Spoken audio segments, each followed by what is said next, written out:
जय मसीह की आप सभी को प्रभु यीशु मसीह के नाम में मैं आप सभी का हार्दिक स्वागत करता हूं। मैं हूं आपका भाई सचिन और आज हम इस पॉडकास्ट में एक इम्पॉर्टेंट विषय के ऊपर बात करने वाले हैं। मेरे प्रियो, आप हर जगह एक शब्द सुनते होंगे, सेवकाई। सेवकाई कलीसियाओं में शब्द को सुनते होंगे आप, सेवकाई। लेकिन सही मायनों में सेवकाई क्या है, आज हम इस विषय के ऊपर बात करना चाहते हैं। हम देखते हैं कि सेवकाई में कई बार लोग अपने आप आ रहे हैं, कई बार वो परमेश्वर की बुलाहट को नहीं समझ पाते। कई बार तो मैंने ऐसा देखा है, मेरे अनुभव में जो मैंने देखा है कि अगर कोई एक सफल सेवक है, उसकी सेवकाई बहुत बढ़ रही है, तो लोग उसको देखकर सेवकाई मानते हैं, जबकि व्यक्तिगत रूप से वे बुलाए गए हैं भी या नहीं, इस बात के बारे में जरा भी नहीं सोचते। और होता यह है कि जब वो चुनौतियों का सामना नहीं कर पाते तो कहीं ना कहीं ठोकर खाते हैं। फिर वह उसी सेवकाई का गलत इस्तेमाल करने लगते हैं। फिर वो सेवकाई सेवकाई नहीं रह जाती जैसा यीशु मसीह ने चाहा, फिर वो एक बिजनेस बन जाता है। मेरे प्रिय, आज इस विषय के ऊपर हम बात करना चाहते हैं और इस विषय को आज हम समझने के लिए मैं आपका इंट्रोडक्शन कराना चाहता हूं कि हमारे बीच में आज प्रभु के सेवक पास्टर आशीष लाल हैं और वे जो बेथल बाइबल चर्च है उसके फाउंडर हैं। 35 साल उनको सेवकाई में हो चुके हैं और जिसमें से 30 साल वो बेथल बाइबल चर्च की सेवकाई में रहे और अभी भी वो उसमें सेवकाई दे रहे हैं। उन्होंने जो अपना बाइबल का अध्ययन किया है वो NIBTI, north India Bible training institute, जो ललितपुर में है, वहां से किया है। तो आज हम उनके साथ इस विशेष विषय के ऊपर चर्चा करेंगे। तो मैं चाहता हूं कि आज हम उनका ताली बजाकर अपने बीच में स्वागत करें। पास्टर जी, आपका बहुत बहुत स्वागत है हमारे इस पहले पॉडकास्ट में। और जो विषय है वो आज हम मसीही सेवकाई के ऊपर बातचीत करना चाहते हैं। आपके हिसाब से जो आपका अनुभव रहा है, आपके हिसाब से जो मसीह सेवा है या मसीह जो सेवकाई है वो क्या है, इसके ऊपर आप हमें कुछ बताइए।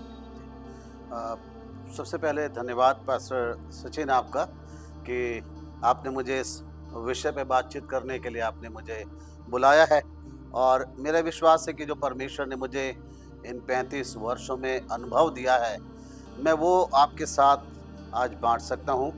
तो जो पहला सवाल आपका है कि मसीह सेवकाई क्या है, ये बहुत ही गंभीर और अच्छा प्रश्न है कि हर एक आज वो व्यक्ति जो सेवा में आना चाहता है या जो सेवकाई कर रहा है, वो इस बात को अच्छे से समझे कि मसीह सेवकाई क्या है। मसीह सेवकाई सीधा परमेश्वर के कार्य से या परमेश्वर के लिए सेवा करने से जुड़ा हुआ है। हम इस दुनिया के अंदर जितने भी हम जॉब करें, बड़े से बड़ी पोस्ट पे रहें, उसका लेखा जोखा हिसाब किताब हमें यहीं देना है। लेकिन जो सेवकाई की हम बात करते हैं, उसका मुझे हिसाब एक दिन परमेश्वर को देना है। तो इसलिए हमें सेवकाई को बहुत अच्छे से समझना जरूरी है। मैं सोचता हूँ कि 3 बातें सेवकाई में, परमेश्वर की सेवा में बहुत मुख्य है, मायने रखती हैं। पहली चीज कि मसीही सेवकाई इंसान जिस भी तरीके से करे, वो परमेश्वर के राज्य को बढ़ाने के लिए होना चाहिए। उससे परमेश्वर का राज्य बढ़ना चाहिए।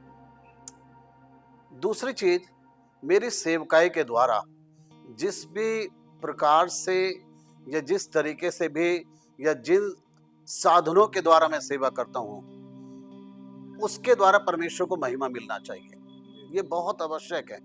तीसरी मुख्य बात है कि मेरी सेवकाई के द्वारा कोई व्यक्ति आशीषित होना चाहिए। ये बहुत जरूरी है।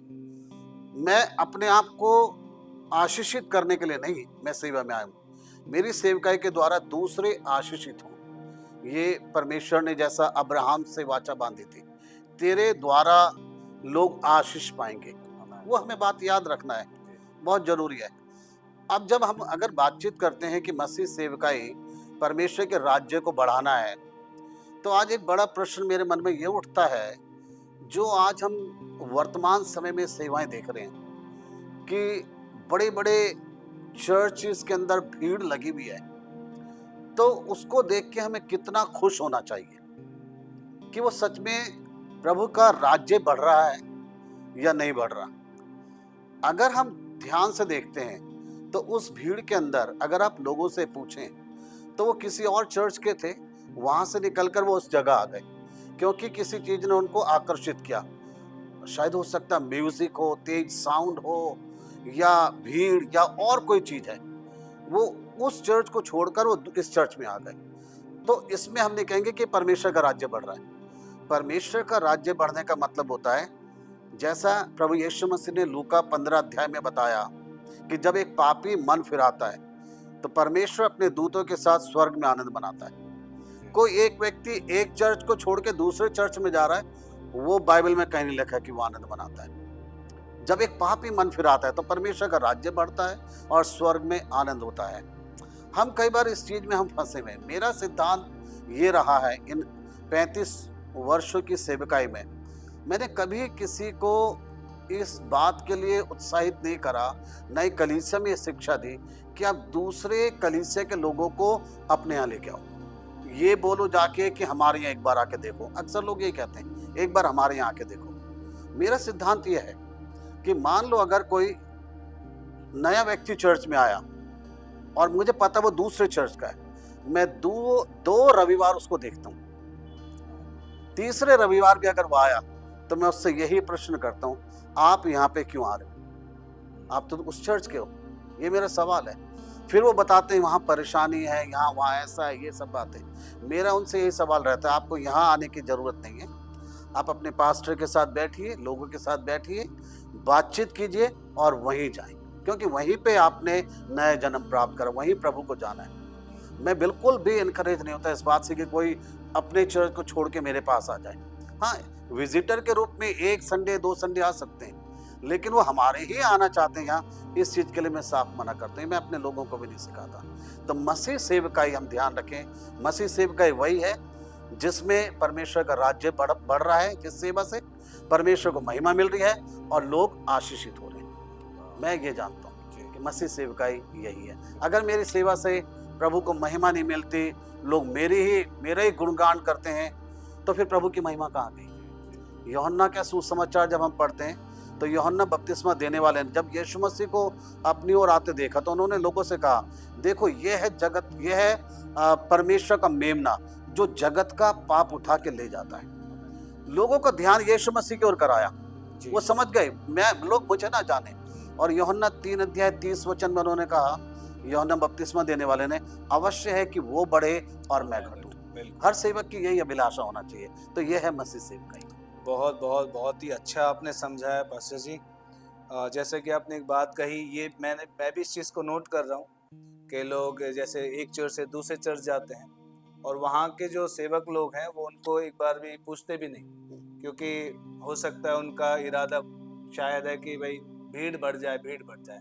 सो एक्चुअल में सेवकाई जो है वो ये नहीं है। एक्चुअल में सेवकाई जो है कि उसके अंदर क्वालिटी आ रही है कि नहीं। आज बहुत सारे लोगों का ध्यान सिर्फ क्वांटिटी पर, तो मैं भी इस बात के पक्ष में नहीं हूँ कि लोग क्वांटिटी पे ध्यान देते हैं। हमें क्वालिटी पे भी ध्यान देने की ज़रूरत है। सो ये बहुत अच्छा बताया कि मसीह सेवकाई एक्चुअली है क्या। दूसरा एक और प्रश्न है जो कि इसी से सेवकाई से मिलता जुलता हुआ, ये कि मसीही सेवकाई कितने प्रकार की है? मसीह सेवकाई कितने प्रकार की है? जी, बहुत अच्छा प्रश्न है ये, क्योंकि कई बार हम सेवकाई को सिर्फ हम प्रचार करने से या पास्टर मिनिस्ट्री से जोड़ देते हैं। बहुत सारे लोग हैं जो सेवा में आना चाहते हैं तो उन्हें लगता है कि अभी हम भी जो है पास्टर हो जाएंगे। और होता यह कि कई बार लोग अनजाने में कुछ लोगों को, जिनको हमने चर्च में लीडर्स बनाया है कि आपको प्रार्थना करनी है, लोगों के लिए विजिट करना है, या कभी कभी आपको आराधना में अगुवाई करनी है, तो होता यह कि जो कुछ नए लोग होते हैं कई बार उनको भी वो पास्टर जी कह देते हैं। और उनको लगता है मुझे पास्टर जी करो, बहुत एकदम खुश हो जाते हैं कि लोग मुझे भी पास्टर जी कहने लगे। एक ने कहा, 2 ने कहा, लगातार कई कहने लगे। लेकिन इस जगह में मुझे बहुत अच्छा फिर से यूहन्ना बपतिस्मा देने वाला याद आता है। लोगों ने जब उसको देखा तो ये कहा कि तू कौन है? तू एलिया है, या तू कोई भविष्यवक्ता है, या तू मसीहा है? तो उसने इनकार करा, मैं इनमें से कोई भी नहीं, मैं तो उसके आगे भेजा गया एक शब्द हूं, और जो मेरे बाद आ रहा है वो ही मुझसे महान है, मैं उसके जूते के बंद खोलने के योग्य भी नहीं। जब लोग हमें अनजाने में पास्टर कह के पुकारें तो हमें उसी समय उन्हें करेक्ट करना चाहिए, कहते हुए नहीं, मैं बस प्रार्थना करने की जिम्मेवारी मुझे मिली, पास्टर जी ने दी है और मैं पास्टर हूँ। लेकिन लोग उसको नहीं करते, हम भी पास्टर हो गए। तो आज इसको बहुत अच्छे से समझने की हमें जरूरत है कि सेवकाई कितने प्रकार की हो सकती है। हम सेवकाई को केवल पास्टर मिनिस्ट्री से न जोड़ें कि वही एक सेवकाई है, बहुत प्रकार की है। परमेश्वर ने सबको चुना है और अलग अलग सबको प्रभु ने बहुत वरदान दिए।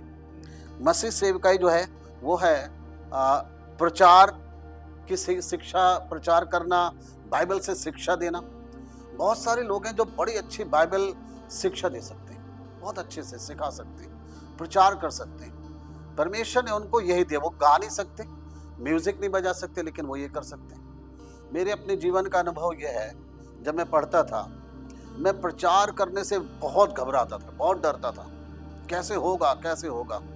और यहाँ तक मैं सोचने लगा कि मैं ट्रेनिंग नहीं करूँगा, बाइबल ट्रेनिंग, मैं भाग जाऊँगा यहाँ से, क्योंकि मेरे बस का नहीं है प्रचार करना। फिर मेरे एक दोस्त थे जो मेरे साथ पढ़ रहे थे, उन्होंने मुझे सिखाया, समझाया कि आशीष आप डरो मत, घबराओ मत, आप इस बात के लिए परमेश्वर से मांगो और प्रार्थना करो, आप उपवास करो। मैं विशेष करके अपने पढ़ाई के टाइम में उपवास करके मैं यही प्रार्थना करने लगा, प्रभु अगर आप चाहते मैं आपकी सेवकाई में रहूं, पास्टर बनूं और प्रचार करूं, तो आप मुझे प्रचार करना सिखाएं। ये मैं मांगा लगातार और प्रभु ने मुझे वो वरदान दिया। जिस चीज को करने से मैं डरता और घबराता था, आज मेरे लिए सबसे आदर की बात वही है। जब मुझे कोई प्रचार के लिए बोलता है मैं बहुत आनंदित होता हूँ, लेकिन अगर भीड़ में कोई जाके कहे बस ये अनाउंसमेंट कर दो, तो मैं घबरा जाऊंगा। मैं छोटी सी अनाउंसमेंट नहीं कर सकता, मैं प्रचार कर सकता हूँ। वो प्रभु ने मुझे वरदान दिया। तो सेवकाई कई प्रकार की है। किसी को प्रभु ने चुना है प्रचार करने के लिए, बाइबल शिक्षा देने के लिए। किसी को चुना है प्रभु ने आराधना में सेवा। जब रविवार के दिन हम आराधना में इकट्ठा होते हैं, उसमें बहुत सारी सेवाएं हैं।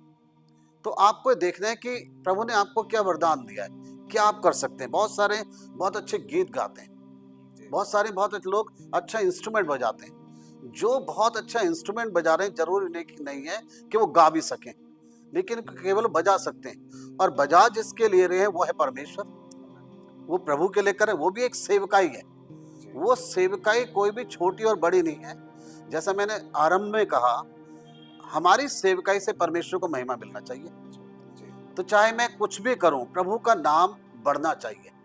ये प्रभु की सेवा है। किसी को प्रार्थना करने का प्रभु ने वरदान दिया, आप लोगों के लिए प्रार्थना कर सकते हैं, वो भी बड़ी अच्छी सेवकाई है, बहुत जरूरी है वो। और कई हैं जो अगुवाई करते हैं, चर्च में लोग जब आ रहे हैं, संख्या में ज्यादा है, उनकी अगुवाई कर रहे हैं, बैठा रहे हैं, कुछ उनको बता रहे हैं कहाँ जाना क्या करना, वो भी सेवकाई है, वो भी बहुत जरूरी है, वो सेवकाई है। फिर है कई है जो पासबान के रूप में, पासबान की बड़ी ज्यादा जिम्मेवारी है। पास्टर का मतलब होता है चरवाहा, कि जो परमेश्वर ने उसको सौंपा है वो उनकी रखवाली कर सके और उनको सही भोजन दे सके। वो सेवकाई सबके नहीं है, वो दिल होता है पास्टर का। मेरे पिताजी जो थे वो भी प्रभु के सेवक थे, वो बहुत अच्छे इवेंजलिस्ट थे, लेकिन बहुत अच्छे पास्टर नहीं थे। इस रूप में वो सुसमाचार सुनाने में डरते नहीं थे, कहीं पर भी जाते थे सुसमाचार सुनाते थे और लोग उद्धार पाते थे, विश्वास करते थे। वो झुंड बना देते थे जगह जगह, लेकिन वो एक रखवाले के रूप में नहीं थे। वो वरदान प्रभु ने उनको नहीं दिया था कि वो पास्टर हो, लेकिन वो झुंड बना दिया करते थे। उनकी सेवकाई भी बहुत महान थी, क्योंकि सुसमाचार जाते थे सुनाने, जहां कोई नहीं जाएगा वहां पे वो चले जाया करते थे। तो बहुत से लोग ऐसे हैं जो शायद सुसमाचार के लिए कहीं पे भी जा सकते हैं। तो सेवकाई एक पास्टर के रूप में भी है, लेकिन सब पास्टर नहीं हो सकते। पास्टर होने के लिए मुझे बहुत जरूरी है कि वो मेरा दिल भी वैसा होना चाहिए, मेरा हार्ट वो होना चाहिए, बहुत ज्यादा है। फिर सेवकाई कलीसिया के अंदर है, सामाजिक काम भी है। हमें प्रभु ने उसको करने के लिए मना नहीं करा है। मत्ती 5 अध्याय को जब हम पढ़ते तो उसमें प्रभु यीशु मसीह ने कहा तुम जगत की ज्योति हो। फिर उन्होंने कहा कि लोग तुम्हारे भले कामों को देखकर तुम्हारे पिता की जो स्वर्ग में बड़ाई करे। तो मेरे भले काम कौन से हैं? वो मेरे भले काम सामाजिक काम हो सकते हैं, जो मुझे करना है, कलीसिया को करना है। क्योंकि हम जब इन कामों को करते हैं तो उससे परमेश्वर को महिमा मिलती है। ये हमारी सेवकाई है। फिर सेवकाई कलीसिया में है शिष्यता, किसी को चेले बनाना, उसमें लोगों को बढ़ाना। और बहुत सारे चर्च आज इस बात को इस्तेमाल करते हैं, स्मॉल ग्रुप बनाते हैं, है ना, छोटे छोटे ग्रुप बनाते हैं, तो उनको प्रभु के वचन में बढ़ाना। पास्टर केवल संडे प्रीच कर रहे हैं, बाइबल स्टडी करा रहे हैं, लेकिन जब हम छोटे समूह में मिलते हैं और उसके ऊपर लोगों को नियुक्त कर देते हैं, तो वहां पे फिर यह शिष्यता की क्लास हो रही है, शिक्षा दी जा रही है, लोग प्रभु में बढ़ रहे हैं। तो ये सेवकाई के कुछ प्रकार हैं जो हमें दिखाई देते हैं, जिसको मुझे लोगों को उत्साहित करना है कि वो करें। कई बार हम सिर्फ ये सोचते हैं सेवा करना है मतलब पास्टर बनना है। नहीं, ऐसा नहीं है। बहुत सेवाएं, बस प्रार्थना कीजिए, प्रभु आपने मुझे कौन सी सेवा के लिए चुना है, क्या वरदान दिया। जी बस ये सवाल मैंने इसलिए पूछा था आपसे कि आजकल लोगों के दिमाग में बस सेवकाई प्रचार है कि उन्हें स्टेज मिले और वो वहाँ पर जाकर बस अपना सारा टैलेंट दिखा दें, है ना। मैंने भी अपने सेवकाई के दौरान इस चीज़ को नोट किया है कि लोग स्टेज पे जाना ज़्यादा पसंद करते हैं। उन्हें स्टेज पर जाकर सबके सामने अपने आप को प्रेजेंट करना ज़्यादा अच्छा लगता है जी, जबकि एक्चुअल में सेवकाई वो है नहीं। तो मेरे हिसाब से एक तरह का टेम्पटेशन है, एक प्रलोभन है जो शैतान के मन में डालता है। इसके साइड इफेक्ट ये होते हैं, जब उन्हें वहाँ से हटा दिया जाता है या फिर उनको किसी भी वजह से अगर उनको वहाँ से वो सेवकाई अगर उनसे मना कर दी जाए किसी वजह से, तो वो मैंने देखा चर्च में भी नहीं रुकते। बिल्कुल सही। वो दूसरों को भड़काते हैं।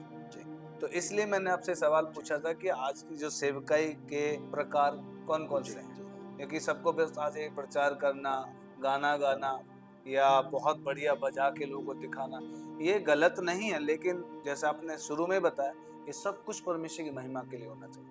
तो कहीं ना कहीं परमेश्वर की महिमा ना होकर लोग अपनी तरफ लोगों का ध्यान आकर्षित करते हैं। इसलिए मुझे लगता है कि सवाल बड़ा जरूरी था और सारे दर्शकों को शायद इसका उत्तर मिल चुका होगा। एक और अगला सवाल जो है वो ये है पास्टर जी, मिनिस्ट्री यानी कि सेवा कौन कर सकता है? जी, सही, ये भी बहुत अच्छा प्रश्न है ये कि कौन कर सकता है। आज चर्च में बैठा हुआ हर एक व्यक्ति सोचता है कि मैं भी कर सकता हूँ, मुझे भी करना चाहिए। ये बहुत अच्छी बात है, पर सेवकाई कौन कर सकता है ये हमें इस तरीके से देखना चाहिए कि सेवकाई ये परमेश्वर के चुनाव के ऊपर निर्भर करता है। जी जी, परमेश्वर हमें चुनते हैं सेवा के लिए। अगर परमेश्वर ने मुझे चुना है तो मेरा समर्पण होगा उस सेवा के लिए, फिर मैं हर हालत में उस सेवा में बना रहूंगा। अगर मैं अपने आप को कहता हूं कि मैं 35 साल से सेवकाई में हूं, तो इसके पीछे मेरा आकर्षण कुछ और नहीं रहा, मेरा समर्पण रहा, है ना। बहुत सारे लोग सेवकाई में आकर्षण की वजह से आते हैं, समर्पण नहीं होता। ये वर्ड बहुत सही इस्तेमाल किया जी। आज वो आ जा रहे हैं ऐसे, कुछ किसी को देखा है उन्होंने, जो आज वर्तमान समय में आपको कोई सेवक दिखाई दे रहा है, आप उसका आज मत देखिए, आप उसका वो देखिए जब उसने शुरुआत की थी। अगर आप मेरे को पूछेंगे 35 साल पहले पास्टर जी आपने कैसे सेवा शुरू करी थी, तो मैं कहूँगा जिस समय मैं सेवकाई करता था मध्य प्रदेश में था, मैं शिवपुरी में, तो मेरी जिंदगी के अंदर वो टाइम था कि जब मैं अकेला रहता था, मेरी शादी हुई नहीं थी, और जिस जगह का मैं बता रहा हूँ शिवपुरी में मध्य प्रदेश में, वहाँ गर्मी बहुत पड़ती थी, बहुत गर्मी। मैं वहाँ पे रहता था और गर्मी के दिनों में मैं जानता था मेरी कलीसिया के सब लोगों के यहाँ पे एसी और कूलर हैं, मुझे पता था। मैं 93 की बात बता रहा हूँ उस समय। और वहाँ इतनी गर्मी लगती थी, ऊपर पत्थर पड़े हुए थे, लेंटर भी नहीं था, पत्थर पड़े थे, बहुत गर्मी होती थी। मेरे पास कूलर भी नहीं था, पंखा गर्म हवा देता था, मैं रात में कैसे सोऊं। तो इसलिए कि मैं प्रभु की सेवकाई में था, किसी से मैं शिकायत नहीं कर सकता था, ऐसा क्यों ऐसा क्यों। मेरे परिवार के लोग भी मेरे साथ नहीं थे। मैं ये करता था, रात के समय में घड़े का मटके का पानी लेके मैं अपने पूरे बिस्तर पे डाल देता था, गीली चादर करके और उसको ओढ़ के मैं सो जाता था, तो ठंडी ठंडी थोड़ी हवा लगती, लेकिन आधी रात में इतनी गर्मी के कारण वो सब सूख जाता था। एक बार पीने के लिए पानी नहीं था, वहाँ पानी बड़ा मुश्किल से आता था, किसी को नहीं पता मैं प्यासा हूँ, मैं क्या करूँ। मैं जो पानी की टंकी थी सीमेंट की उसको देखा, उसमें काई लग रही थी और उसमें कीड़े थे पानी के, लेकिन प्यास के मारे बेहाल हो रहा था। मैंने एक गिलास में ऊपर से पानी लेके वही पिया रात के समय, इसलिए कि मेरा समर्पण था, मैं भागूंगा नहीं सेवकाई से, बिल्कुल भी। मैं उसमें टिका रहा और आज तक बना हुआ हूँ। बहुत सारे लोग जो होते हैं सेवका, जो सेवक आज आपको दिखाई दे रहा है, हमें लगता है कि वो बहुत अच्छा जीवन है इनका, इनके पास कार है, अच्छा घर है, बड़े मजे आ रहे हैं इनके, हम भी सेवा में आ जाते हैं। तो मेरा कहना यही है, आप ऐसे सेवकों से आकर्षित मत हो। सेवकाई में हमें बहुत समर्पण चाहिए, बहुत ज्यादा। अगर परमेश्वर ने मुझे चुना है तो मेरा समर्पण दिखना चाहिए, हम चुने हुए लोग होना चाहिए। प्रभु यीशु मसीह ने अपने चेलों को चुना, उन्होंने प्रभु की सेवकाई करी। या फिर ऐसा होता है जो दूसरा पहलू दिखाई देता है, आप किसी ऐसे सेवक के साथ अपने जीवन को बिताते हैं कि उसके बाद वो सेवकाई अब आप करेंगे। हमें पुराने नियम में दिखाई देता है, मूसा के बाद यहोशू, उसको चुना, वो सेवा करने लगा। हमें दिखाई देता है एलिया के बाद एलीशा, उसने वो सेवकाई में आया। तो इस तरीके से हम देखते हैं पौलुस ने तीमुथियुस को तैयार करा, कई बार तो इस तरीके से, वो बिल्कुल सही है। जब आप रहते हैं किसी सेवक के साथ, आप बारीकी से सब देख रहे हैं और वो स्वाभाविक तरीके से आपके अंदर सेवा करने की भावनाएं आएंगी और आप सेवा के लिए तैयार हो जाएंगे, ये बिल्कुल सही। लेकिन जब हम बाइबल को पढ़ते हैं तो बाइबल में प्रभु हमें बताता है कि सेवकाई के लिए, जब हम अगर पढ़ते हैं इफिसियों 4 अध्याय 11 और 12 वचन, तो उसमें लिखा है, और उसने कुछ को प्रेरित नियुक्त करके, और कुछ को भविष्यवक्ता नियुक्त करके, और कुछ को सुसमाचार सुनाने वाले नियुक्त करके, और कुछ को रखवाले और उपदेशक नियुक्त करके दे दिया, जिससे पवित्र लोग सिद्ध हो जाएं और सेवा का काम किया जाए और मसीह की देह उन्नति पाए। परमेश्वर ने कुछ लोगों को चुना और नियुक्त करा है, लिखा है, उस सेवकाई के लिए प्रभु चुनते हैं। जब हम पौलुस के वचन को तीमुथियुस में पढ़ते हैं, पहला तीमुथियुस 3 अध्याय, तो उसमें लिखा है कि सेवा कौन कर सकता है। जो हमारा प्रश्न है उसका उत्तर हमें यहाँ पे बाइबल में मिलता है, कौन कर सकता है। पहला तीमुथियुस उसका 3 अध्याय में पढ़ना चाहूंगा, उसमें लिखा है 3 अध्याय में से 8 वचन से, वैसे ही सेवकों को भी गंभीर होना चाहिए, दो रंगी, पियक्कड़ और नीच कमाई के लोभी ना हो। ये सेवकाई कौन कर सकता है? वही कर सकता है जिसका नैतिक जीवन भी सही है। एक सेवक का आत्मिक जीवन और नैतिक जीवन दोनों बड़े मायने रखते हैं। कई बार हम बहुत आत्मिक तो दिखते हैं, लेकिन हमारे अंदर नैतिकता नहीं है। हम बात बात में झूठ बोलते हैं, हम गंदे मजाक करते हैं, हंसते हैं उसके ऊपर, है ना, बहुत चीजें। यहाँ पे लिखा है कि सेवक का जीवन कैसा होना चाहिए। फिर लिखा है इस प्रकार से, सेवक एक ही पत्नी का पति हो और बाल बच्चों और अपने घर का अच्छा प्रबंध करना जानता हो। ये सेवा कौन कर सकता है? कौन सेवक हो सकता है? वही हो सकता है जिसका चरित्र भी सही है। ये बहुत मायने रखता है। नैतिक जीवन में मुझे मेरे चरित्र के ऊपर भी बहुत ध्यान देने की जरूरत है, बहुत ज्यादा। लोग मुझे देखते हैं, मैं लोगों के लिए बड़ा उदाहरण हूँ। आज बड़ा दुख के साथ मुझे कहना पड़ता है, मैं कहूँगा कि आज के टाइम में कई सेवक ऐसे हैं जो अपने चरित्र का ध्यान नहीं रखते। वो उस पाप में गिरे हुए हैं जिससे परमेश्वर को बहुत घृणा आती है, व्यभिचार में फंसे हुए, वो उसकी ओर ध्यान नहीं देते। वो बहुत जरूरी है। सेवा कौन कर सकता है? वो जो लिखा है, जो एक ही पत्नी का पति हो वो, और अपने बाल बच्चों को सही शिक्षा देता हो, ध्यान रखता हो। अभी हम बहुत सेवा करते हैं, लेकिन मेरा परिवार क्या कर रहा है उसकी ओर मुझे ध्यान नहीं। और बहुत जरूरी है ये सारे वचन जो प्रभु के सेवक ने यहाँ पे लिखे हैं। फिर 13 वचन में लिखा है, क्योंकि जो सेवक का काम अच्छी तरह से कर सकता है वह अपने लिए अच्छा पद और उस विश्वास में जो मसीह यीशु पर है बड़ा साथ प्राप्त करता है। वही सेवा कर सकता है जो इन सब चीजों में अपने आप को ध्यान रखता है। प्रभु की सेवकाई जो है वो चुनाव के ऊपर है। चुनाव मेरे लिए बहुत जरूरी है। अगर मैं किसी भी सेवकाई को करूं, चाहे मैं बच्चों के बीच में सेवा करूं, संडे स्कूल है, शिष्यता का क्लासेस में चलाता हूं, चर्च में अगुवाई करता हूं, गीत में गाता हूं, वर्शिप आराधना में करता हूं, मेरा समर्पण जरूरी है और विश्वास योग्यता वो बहुत जरूरी है। आज बहुत सी बार सेवकों में विश्वास योग्यता भी नहीं है।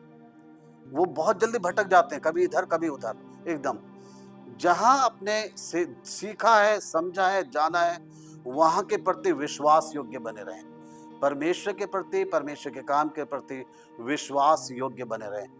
हर कीमत पे, हर हाल में जिस काम के लिए प्रभु ने मुझे चुना है वो मुझे करना ही है। पहले प्रभु का काम है। मैं सोचता हूँ कि इससे काफी चीजें हमारे सामने स्पष्ट हुई। बिल्कुल बिल्कुल, बहुत ही बेहतरीन उत्तर आपने इसका दिया, और मैं विश्वास करता हूँ कि जितने भी देखने वाले हैं वो इन बातों को समझ पा रहे हैं कि एक सेवक का चरित्र बहुत मायने रखता है। अगर उसका चरित्र ही खराब है, सो हम जब अपने बाइबल कॉलेज में थे तो एक बात वहाँ पे सिखाई जाती थी कि आप पढ़ाई में चाहे कितने अच्छे हों, चाहे आप 95, 98% लाते हो, लेकिन अगर आपका कैरेक्टर सही नहीं है, आप उनकी नज़र में कुछ भी नहीं, उनकी नज़र में नहीं, बाहर भी आप कुछ नहीं कर पाएंगे। तो ये बहुत ज़रूरी और अहम सवाल था। मिनिस्ट्री सेवा कौन कर सकता है? तो जिसका चरित्र अच्छा है वो सचमुच सेवकाई कर सकता है, और सही तरीके से कर सकता है। क्योंकि मेरा ऐसा मानना है व्यक्तिगत, जिसका खुद का चरित्र सही नहीं है, उसको खुद भी अंदर से हियाव नहीं हो पाता, ऐसा सेवकाई कर सकता है। बिल्कुल सही। तो एक चौथे प्रश्न की तरफ जा रहे हैं पास्टर जी, बहुत जल्दी से। ये बड़ा जरूरी सवाल है। जैसे हम मसीह सेवकाई के बारे में बात कर रहे हैं, सो क्रिश्चियन मिनिस्ट्री में क्या क्या चुनौतियों का सामना करना पड़ता है? क्या क्या चुनौती हैं उसमें? ये बहुत अच्छा प्रश्न इसलिए है कि बहुत सारे हो सकते हैं कि सोच रहे हो कि हमें भी सेवकाई में जाना है। तो मुझे लगता है कि इस पे हमें बात करना चाहिए जरूर, ताकि आप ये भी जान लें कि सेवकाई में बहुत सारे चैलेंजेस हैं, चुनौती बहुत सारी है। अगर परमेश्वर की सेवकाई में आदर, सम्मान है, आशीषें हैं, तो साथ में बहुत सारी चुनौती भी है, चैलेंज भी है, जिनको सच में मैंने खुद जिनका सामना करा है, मैं वही अपना अनुभव बता सकता हूँ। बहुत सारी चुनौतियां हैं मसीह सेवकाई के अंदर, कई प्रकार की। सबसे पहले हमारे स्वयं के आत्मिक जीवन को आत्मिकता में बनाए रखना, ये बड़ी चुनौती है।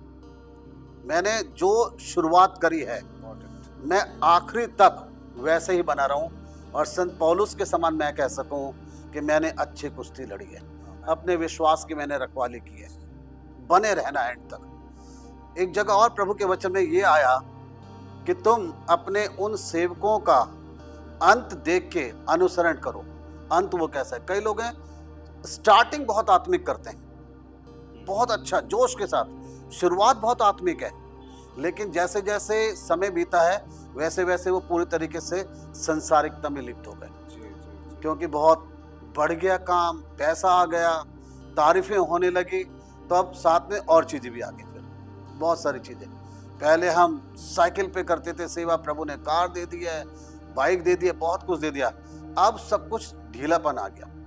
मैं जब मध्य प्रदेश में रहता था, सेवकाई में था मैं, तो मेरे पास साइकिल नहीं थी, साइकिल भी नहीं थी। मैं पैदल जाता था, लोगों को विजिट करता। वो कलीसिया जिसमें मैं गया था वो पूरी तरीके से कहते थे अब ये खत्म है कलीसिया, लोग बहुत हैं लेकिन चर्च आते नहीं है। मैंने वो चैलेंज लिया कि प्रभु आप मुझे लाए हैं यहाँ पे, इस कलीसिया को बढ़ना है, और जो लोग नहीं आ रहे वो वापस आएंगे। तो मैं पैदल जाता विजिट करता, मिलता लोगों से। लोगों का विश्वास होने लगा कि कोई सेवक आया है, उन्होंने चर्च आना शुरू करा। और मुझे कलीसिया के लोग देखते थे, कहते पास्टर जी आप पैदल कहाँ कहाँ घूमते रहते हो। मैंने कहा मुझे करना ही है ये, मैं इसीलिए तो आया हूँ, सोने को आया हूँ। तो फिर चर्च के जो लोग थे उनको थोड़ा मेरे ऊपर तरस आया, तो उन्होंने मुझे साइकिल दे दी, नई साइकिल। मैं बहुत खुश, तो उन्हें लगा पैदल जाते नई साइकिल। जब साइकिल मिली तो जितना मैं पैदल जाता था उससे कहीं आगे मैं साइकिल से जाने लगा। जो और भी दूर लोग थे गांव के, मैं वहां भी जाने लगा। वो कलीसिया वाले और परेशान, साइकिल दे दी तो और आगे। मैंने कहा मुझे यही करना है, प्रभु ने मुझे दिया है जो साधन, उसे इस्तेमाल करना है। तो चुनौती है ये, लेकिन मुझे उसका सामना करना है और मुझे उसमें बने रहना है। उस कठिनाई को देख के कि मेरे पास ये नहीं है, वो नहीं है, मुझे कुड़कुड़ाना नहीं है।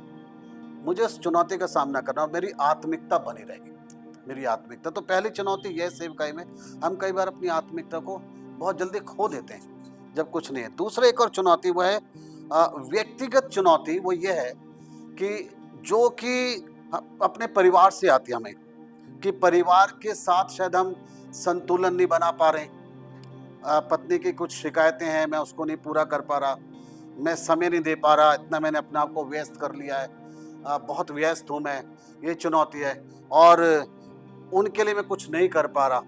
तो कई बार परिवार से शिकायतें आती हैं, और ये शिकायत आती है कि आप चर्च के लिए तो सब कुछ करने को तैयार हो, लेकिन आप शायद हमें भूल गए।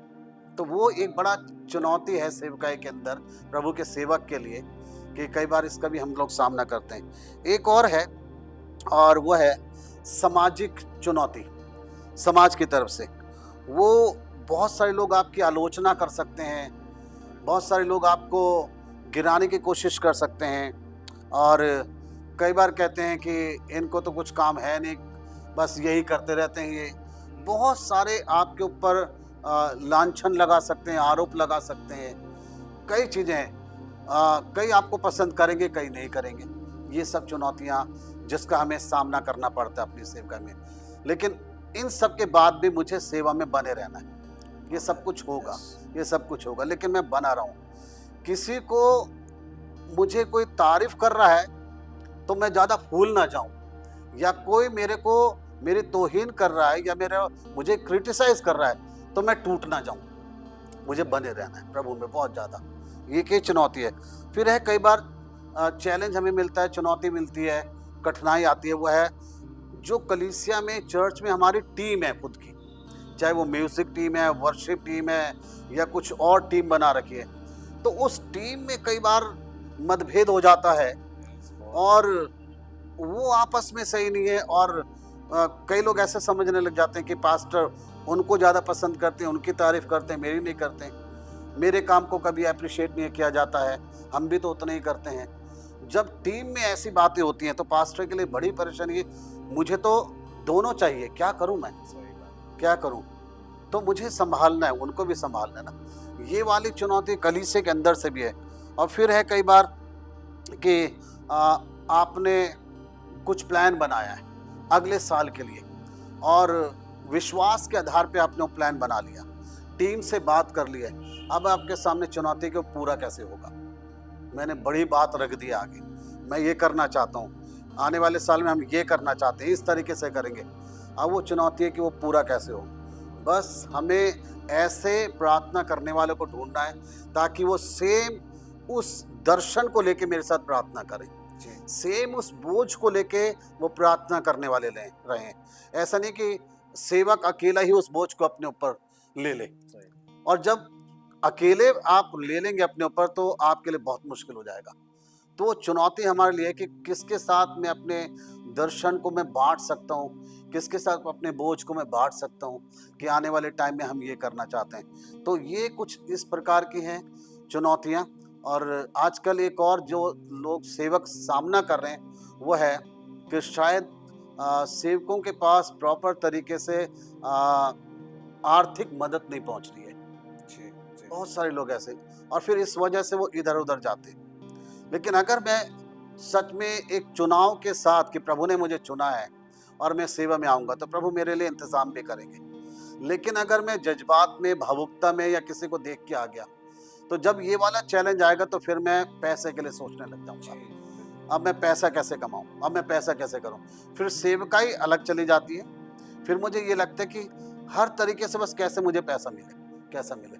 और इसके अंदर जो है बहुत सारे लोग गिर जाते हैं। सेवकाई उनकी फिर साइड हो जाती है। फिर बस ये रहता है पैसा मुझे कमाना है, कुछ भी करके किसी भी तरीके से बस मुझे पैसा कमाना है। तो जब आपके ऊपर आर्थिक परेशानी आती है, ये भी बड़ा चैलेंज, चुनौती है पास्टर के लिए। लेकिन प्रभु अपने लोगों को अवश्य देते हैं, उनकी मदद करते हैं। परमेश्वर अपने सेवक को अमीर नहीं बनाते, लेकिन हमारी आवश्यकता पूरी करते हैं। हमारे बच्चे पढ़ पाएंगे, घर होगा, हमारे पास खाने के लिए भोजन होगा। बस हमारे शायद शौक नहीं पूरे होंगे कि आज आईफोन, फिर अगली बार दूसरा आया, वो ले लिया, ये ले लिया, वो नहीं करेंगे हम। हमारे शौक नहीं पूरे होंगे, लेकिन हमारी ज़रूरत जरूर पूरी हो जाएगी। जी, बहुत बहुत धन्यवाद। प्रभु के सेवक ने बड़े अच्छे तरीके से हमें समझाया कि जो मसीह सेवकाई है वो चुनौतियों से भरी हुई है। और जैसा कि वो बता रहे थे कि साइकिल उन्हें दी गई और उसके दौरान उन्होंने सेवकाई की, तो मुझे भी अपने बाइबल कॉलेज का एक समय याद आया कि हम दो करके जाते थे गांव में सेवकाई के लिए। तो दोनों साइकिलों पे जाते थे, एक मेरे पास होती थी, एक उसके पास होती थी। तो एक बार उसकी साइकिल पंचर हो गई। अब वहाँ पर गांव में कोई पंचर लगाने वाला नहीं, तो वो मेरे साइकिल पे बैठा, फिर उसकी साइकिल को मैंने हाथ से पकड़ा और फिर चला के हम किसी तरह अपने बाइबल कॉलेज तक पहुँचे। तो वो था एक समय। और गर्मी में कई बार तो गांव में जाते थे, वहाँ पे जाने आने का कुछ नहीं होता, जब तक साइकिल भी नहीं मिली थी हमको, तो पैदल पैदल जाया करते थे। तो ये हमारे शुरुआती दिनों के समय में मैंने देखा कि है संघर्ष तो है हमारे सेवकाई में। सो कई तरह की चुनौतियाँ हैं, हमने कई सारी चुनौतियों को उनसे भी सुना है यहाँ पर। एक आखिरी सवाल और पास्टर जी मैं आपसे करना चाहूँगा, और आपके अनुभव के आधार पर आप इसे हमारे सामने रखें, इसको समझाएं, हमें बहुत ज़रूरी है। एक पासवान के लिए परिवार कितना महत्व रखता है, उसका पारिवारिक जीवन, उस पर भी थोड़ा सा रोशनी डालें, क्योंकि अक्सर देखा जाता है कि सेवकाई में वो परिवार को कोई ध्यान नहीं दे रहे हैं कई सेवक, तो इससे कई गलत इम्पैक्ट पड़ रहे हैं। तो मैं चाहता हूँ कि इसके ऊपर भी आप थोड़ा सा प्रकाश डालें इस बात पर। बहुत अच्छा प्रश्न है ये, और मैं इसके ऊपर इसलिए भी बता सकता हूँ क्योंकि आज परमेश्वर ने मुझे 2 बच्चे दिए। मेरी बेटी बड़ी है, बेटा उससे छोटा है, लेकिन दोनों बच्चे अपनी पढ़ाई कर रहे हैं। मेरी बेटी फिजियोथेरेपिस्ट में मास्टर डिग्री कर रही है वो, और बेटा भी एनिमेशन में है। लेकिन इसके साथ में वो दोनों बहुत प्रभु को प्रेम करने वाले हैं, कलीसिया में मेरा बहुत हाथ बटाने वाले हैं, वर्शिप लीड करते हैं, यूथ मीटिंग में यूथ को लीड करते हैं। तो मैं इसलिए बता रहा हूँ कि अगर मैं 35 साल मैंने पास्टर मिनिस्ट्री करी, तो मैंने अपने परिवार को भी देखा है कि बच्चे भी सेवा कर रहे हैं, पढ़ाई भी कर रहे हैं, और उनको घुमाने फिराने भी ले जाता हूँ मैं। हम चारों, मैं, मेरी पत्नी, मेरे दोनों बच्चे, हम अपना आपस में बहुत अच्छा टाइम भी बिताते हैं। अक्सर चारों जन साथ में जा रहे हैं, क्योंकि मैंने इस बात को जाना है कि परमेश्वर ने कलीसिया से पहले परिवार बनाया, बिल्कुल, और पति पत्नी बनाए। मैं सेवकाई में इतना ज्यादा ना व्यस्त हो जाऊं कि मैं भूल जाऊं कि पत्नी भी घर पे है, बच्चे भी घर पे हैं। मेरा अपना एक टाइम सेट है, मेरी मीटिंग का क्या टाइम है, कब मीटिंग खत्म होना है, कब मुझे घर पहुंच जाना है, वो है। कई सेवक ऐसे निकल गए सेवा में तो खो गए, बस बैठे इधर से उधर, उधर से इधर खो गए, पता ही नहीं है। पत्नी घर पे भी इंतजार कर रही है। लेकिन मैंने अपने परिवार को बहुत समय देना सीखा। बाइबल में लिखा है, हम जब परमेश्वर के वचन में पढ़ते हैं, 1 तीमुथियुस और उसका 3 अध्याय में, तो संत पौलुस ने कहा कि जो सेवक वो है जो अपने घर का अच्छा प्रबंध करना जानता हो और बाल बच्चों को सारी गंभीरता से अधीन रखता हो, उन्हें शिक्षा देता हो, वो है सेवक। ये बहुत जरूरी है। बहुत सारे सेवक सबको शिक्षा दे देंगे, लेकिन अपने घर में शिक्षा नहीं दे पाते। सही बात। एक पास्टर सबसे पहले अपने घर के लोगों के लिए पास्टर है, और कलीसिया उसका घर है पहले। मेरा मतलब ये नहीं कि आप घर में आराधना करना शुरू कर रहे हैं पास्टर बन के, लेकिन इस रूप में कि मुझे पहले इनको सिखाना है, मुझे इनको समझाने की जरूरत है। ये बहुत जरूरी है, क्योंकि मैं अपने घर में जब आता हूँ तो मैं यद्यपि उनको शिक्षा तो दे रहा हूँ, लेकिन मुझे ध्यान है कि मैं पिता भी हूँ और मैं पति भी हूँ। तो मैं अपनी वाइफ के लिए पति ही हूँ, अपने बच्चों के लिए मैं पिता हूँ। तो उनको मुझे उसी तरीके का उनके साथ मैं व्यवहार करता हूँ, उसी तरीके की बातचीत हमारी रहती है। तो बच्चे मेरे से बड़े अच्छे से बातचीत करते हैं। मुझे अपने परिवार को देखने की मुझे ज़रूरत है। हम जब पुराने नियम के अंदर पढ़ते हैं तो उसमें लिखा है इस तरीके से, यहोशू 24 अध्याय में, तो यहोशू ने कहा कि तुम चुन लो कि आज तुम किसकी सेवा करोगे। मैं और मेरा घराना तो यहोवा की सेवा करेंगे।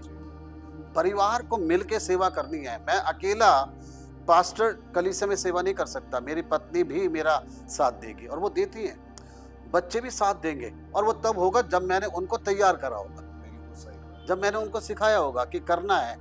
नहीं तो बहुत सी जगहों पे पास्टर के बच्चे बिल्कुल भी प्रभु के आज्ञा को मानने के लिए तैयार नहीं है, और लोग बताते कि हमने वहां पे देखा था, वहां देखा था, ये बातें होती है बहुत ज्यादा। हमारी जिम्मेवारी है कि मैं उनको सही शिक्षा दे सकूं, अपने परिवार को मैं देख सकूं, क्योंकि जो परिवार है, वो परिवार जो पास्टर का, वही उसकी ताकत है, वही उसकी शक्ति है। अगर मैंने अपने परिवार को प्रभु के लिए जीता है, तो जब मैं सेवकाई में निराशा में रहूंगा या निराश होकर लौटूंगा, तो मेरा परिवार ही जो है मुझे हिम्मत देगा, मेरा परिवार ही मुझे ताकत देगा और संभालेगा। एक पास्टर का जो परिवार है वो उसकी ताकत है। हम अपने परिवार से कभी भी अलग ना हो, दूर ना हो जाएं। सेवकाई को इतना ना हम बढ़ा लें और कहें कि अब मेरे पास परिवार के लिए समय नहीं बचा। परमेश्वर चाहते हैं कि हम अपने परिवार को हम देखें और उनको हम प्यार करें। उत्पत्ति 2 अध्याय 18 वचन में जब प्रभु ने सृष्टि करी, मनुष्य को बनाया, तो वहाँ पे उन्होंने एक बात कहा कि मनुष्य का अकेला रहना अच्छा नहीं है। एक पास्टर का, एक मनुष्य का अकेला रहना अच्छा नहीं है, अकेले सेवा करना, साथ में रखने की मुझे जरूरत है, साथ रहने की मुझे जरूरत है। और परिवार जो है वो एक पास्टर की प्राथमिकता है, सबसे पहले जिम्मेवारी है। मुझे उनको प्रभु के लिए जीतने की जरूरत है, उनको प्रभु के नजदीक रखने की जरूरत है। मेरा परिवार, क्योंकि परमेश्वर ने मुझे पहली जिम्मेवारी मुझे मेरे परिवार की दी है। मैं अपने बच्चों के लिए सोचूं, उनको भी पढ़ाऊं लिखाऊं, उनके लिए सोचूं, अपनी पत्नी के लिए मैं सोचूं, उसको कई बार सुनो वो क्या सोचती है। बहुत सारे पासबान इतने सेवा में लगे रहते हैं, उनकी पत्नी किस चीज का संघर्ष कर रही है घर में उन्हें पता भी नहीं है, उन्हें पता नहीं है। वो बच्चों के साथ जूझ रही है, उन्हें पढ़ाना है, घर को देखना है, बहुत कुछ है। जरूरत है कि अपनी पत्नी के साथ हमें समय बिताएं जो सेवक हैं, तभी आप एक अच्छे सफल सेवक होंगे। आप कोई भी सेवा करते हो, अपने परिवार को जरूर महत्व दीजिए। मुझे पता है कि एक सेवक से एक बार मेरी बात हुई थी, तो वो ये बता रहे कि मैं उनके घर गया सुबह के टाइम, तो वो सोए हुए थे, काफी लेट हो चुका था टाइम, 8:30 या 9 बजे थे। मैंने कहा बहुत देर हो गई, आप सो रहे हैं? कह रहे एक्चुअली मैं रात सेवा से मैं बहुत देर से लौटा। मैंने कहा कितना देर? कह रहे मुझे 12 साढ़े 12 बज गया सेवकाई में। मैं इतनी देर सेवकाई में? कह रहे 9 बजे के बाद तो मेरी सेवा शुरू होती है। अच्छा, वो कौन सी सेवकाई शुरू होती है 9 बजे के बाद? अच्छा, तो वो 12:30 बजे पत्नी सो गई, बच्चे सो गए, खाना बना के इंतजार कर रहे हैं। उन्हें वहां किसी ने कह दिया खाना खा लो, खाना खा लिया, कुछ भी कर लिया। सब ये बातें हैं, लेकिन परमेश्वर हमसे चाहते हैं कि हम जिम्मेवार जितना कलीसिया के लिए बन रहे हैं, उससे कहीं ज्यादा जिम्मेवार बने हम अपने परिवार के लिए, अपने बच्चों के लिए। प्रभु हमारी सहायता करे। मैं सोचता हूँ कि सच में जो आज सेवक हैं वो इस बात को समझेंगे कि मुझे अपने परिवार को बहुत महत्व देने की जरूरत है। जी, परमेश्वर ने दिया मुझे वो परिवार, परमेश्वर ने मुझे बच्चे दिए, मुझे उनका ध्यान रखना है। बहुत बहुत धन्यवाद पास्टर जी। मैं सचमुच खुद पर्सनली बहुत आशीषित हुआ इस विषय के ऊपर चर्चा करके। तो मेरे प्रियो, आज आपने देखा, हमने सीखा मसीह सेवकाई क्या है। सेवकाई का कंसेप्ट यदि आज तक आपको क्लियर नहीं था, तो मैं विश्वास करता हूं कि इस पॉडकास्ट के द्वारा आप जरूर इस कंसेप्ट को क्लियरली समझ पाए होंगे। और अंत का जो सवाल तो बहुत इम्पोर्टेंट था कि एक परिवार बहुत इम्पोर्टेंट है जो परमेश्वर ने हमारे लिए उसको स्थापित करके दिया है। सबसे पहली जो स्थापना परमेश्वर ने की अदन की वाटिका में, वो थी परिवार की। सो आज परिवार पर भी ध्यान दें। जितनी भी सेवा आप करते हैं वो सेकेंडरी है, लेकिन प्राइमरी अपने फैमिली पर भी ध्यान दें। परमेश्वर आप सभी को बहुत बहुत आशीष दे। मैं चाहता हूँ इस पॉडकास्ट को आप जरूर शेयर करें ताकि और भी लोग इस पॉडकास्ट के द्वारा आशीषित हों, और हमारे चैनल को सब्सक्राइब करें, लाइक एंड शेयर करें। तो आप सभी को बहुत बहुत आशीष दें। जय मसीह। जय मसीह।